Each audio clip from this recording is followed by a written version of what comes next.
People think that failing is when you gain weight after a GLP-1. But to be completely honest with you, it's just biology. And it's extremely normal. As I'm going to share here in a few minutes, there are a few precursors that will happen that will lead you to gain weight after a GLP-1 and really gain weight back after any diet that you do, whether it's medical related or it's just caloric restriction. What ends up happening is it's just a matter of like the boss at the end of a video game, right?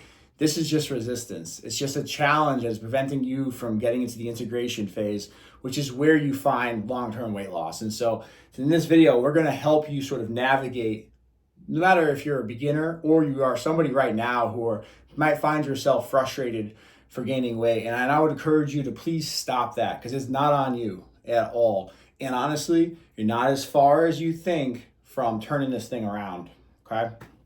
Look, the goal isn't to be perfect here, it's to adjust. And that's what I'm gonna show you how to do in today's video.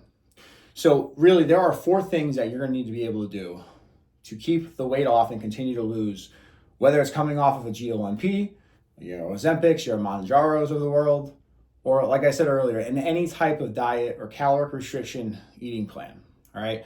The first thing is you can't accept GI issues, right? So if you're someone right now who is having GI side effects, right? You're not moving your bowels regularly. You're not having clean elimination. I say regularly, by the way, that is daily.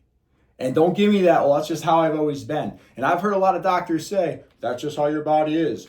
That's bullshit. And I know that because I've had people who have said that and helped turn it around very quickly. And so I know you can too. A lot of times GI stuff isn't as complicated as we make it out to be. Now, this needs to be its own video.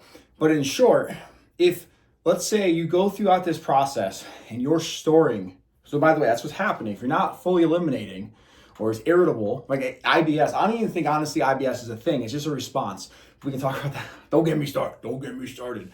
But in any event, if you're having those types of issues, GERD as well, any sort of acid reflux, that's an inflammatory issue. And then also, if you're not cleanly eliminating, that's a toxic issue. Now that your body, because it's not letting it go, it's holding in. And guess what is fat soluble? Toxins. So when toxins go into your fat cells, can actually create inflammation, causing those fat cells to get bigger, right? Now here's the thing.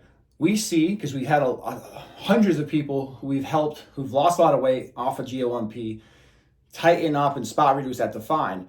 With those people to a T, whether they've lost 20 pounds all the way up to 100 plus, their weight went down significantly from where they were, yet their visceral fat, which is the fat behind the fat that protects your organs, which by the way, we all have to have some. But in these individuals who just lost all of that weight, their visceral fat was still high, right? And a lot of times, you know, if you're not fully eliminating, that deeply affects your visceral fat because it creates layers of inflammation and it perpetuates the fat issue in and around your stomach. So don't let anybody tell you that's okay. And do not let anybody tell you, oh, take Miralax, Are you kidding me? Like, that's the answer to, like, look, if you haven't gone in days, yes, okay, like you gotta go. But my point is like, that can't be the answer. Because here's what's gonna happen. When you get off of the GLP-1, if you're not already experiencing, you're gonna have that GI issue still. It's not gonna go away. In fact, it will probably get worse because now your appetite's back and now you're exposed to things you probably haven't eaten in quantities you haven't eaten in a long time, okay? So do not accept that because it will be a big issue later on if you're not already noticing it now. The next is you have got to focus on metabolic rate, metabolic health, increasing your metabolism, not weight loss. What will happen over time is seeing if it works for you. Seeing the number go down on the scale will become an addictive thing. And really that's self-sabotage because at some point that number is going to stop going down. And then what do you have left? If this entire journey has been about success is pounds down on the scale, then all of a sudden, because guess what? It happens to all of us, the scale stops moving for good reason. By the way, if you're a woman in and around menopause, look, I don't need to tell you how much harder things get. And by the way, how your body stores water with hormone fluctuation and fluid imbalance and all these other things, other types of inflammatory issues. So weight does not reflect progress in that way. But again, if that's what we're looking at the entire time, you're going to keep taking it. I had a patient, I kid you not, this woman looked sick. And I'm not being mean, I'm being honest, okay? We got to be able to have these conversations because it's very serious stuff. When you look sick from weight loss, that is malnutrition, all right? And this is what pissed me off so much. She's still on a GL1P, and I said, she's like, I don't like the way I'm looking. I'm like, but why are you still on? She's like, well, my doctor told me to. I was like, what do you mean he told you to? He's like, well, he asked me how much weight more weight I want to lose.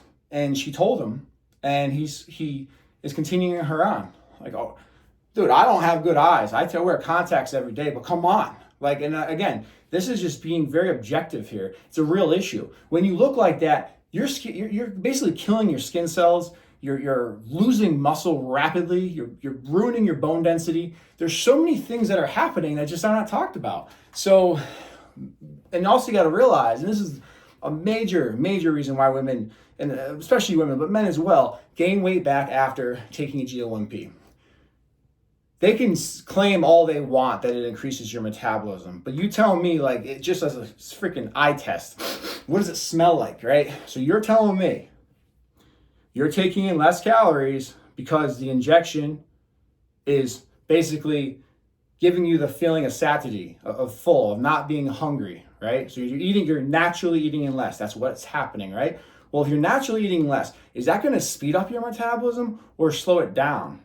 Metabolisms are mechanical. They'll adjust to input and output. But think about it. You're inputting less, and also in a lot of ways, your output is less because you don't have as much energy, right? And so now, again, you're just slowly killing your system. And by the way, when you get off the medication, if you haven't noticed yet, what happens? Your appetite comes back, right? But what doesn't change? The metabolic damage. You have that, okay? And that's real. And guess what? When your appetite goes away and then comes back, I mean, that's the next few things I'm going to talk about are going to be addressing that. But man, like, you're up shit's creek. And so that's why people are rapidly gaining weight back. Their metabolisms are slower and they're ravenous, right? So number 3 is you have to prioritize protein.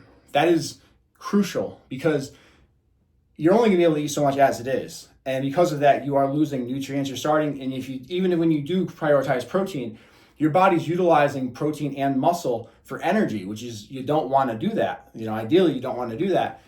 So there's not enough to go around. So what do we notice? We notice hair loss. We notice issues with fingernails. We notice, we talked about like skin quality. That's a major thing. And by the way, when your skin gets more stretchy, right, loses elasticity as you age, especially, it's very hard to rebound from. Like, that's not something you just bounce back right from. And I mean, our treatments help, but we even tell people, like, it's going to help significantly, but it ain't going to completely go away. I mean, this is all holistic here. And by the way, you don't want to do anything more than that because then it messes up. That's a whole different conversation for another day. But the point is when you are eating, you want to make sure the first thing on your plate is protein. That's the first thing you're eating first because you're going to get full quickly, right?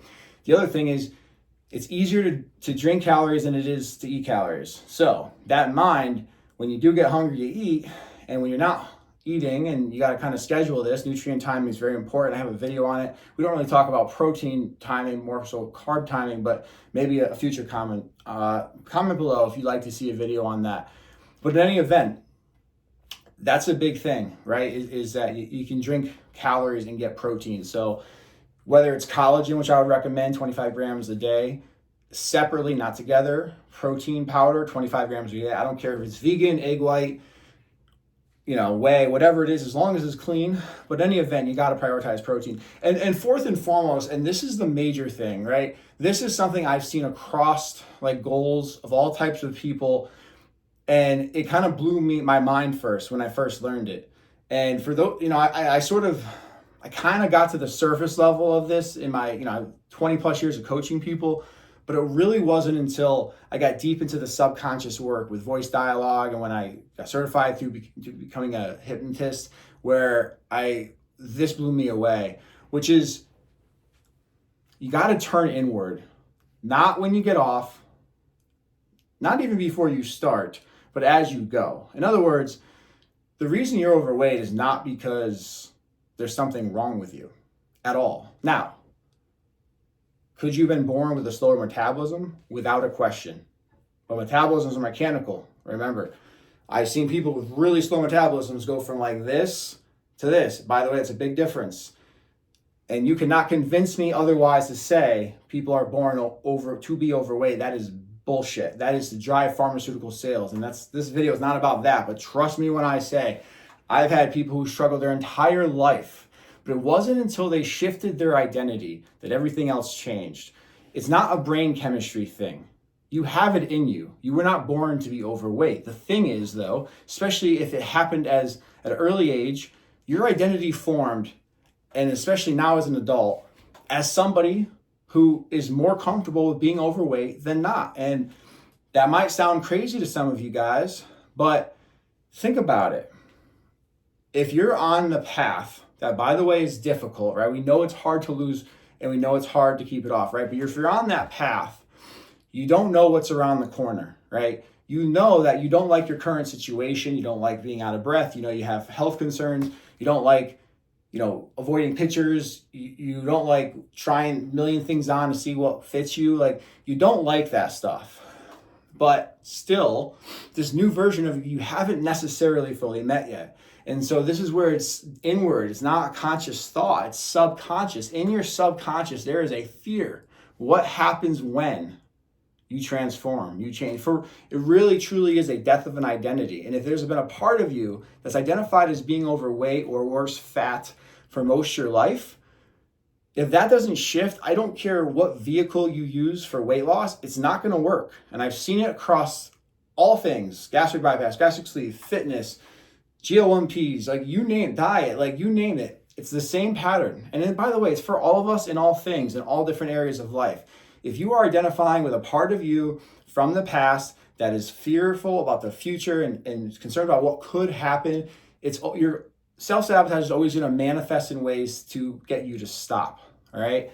And oftentimes that's yo-yoing, because when you gain weight back, it is taxing. You pay a higher tax the older we get, especially.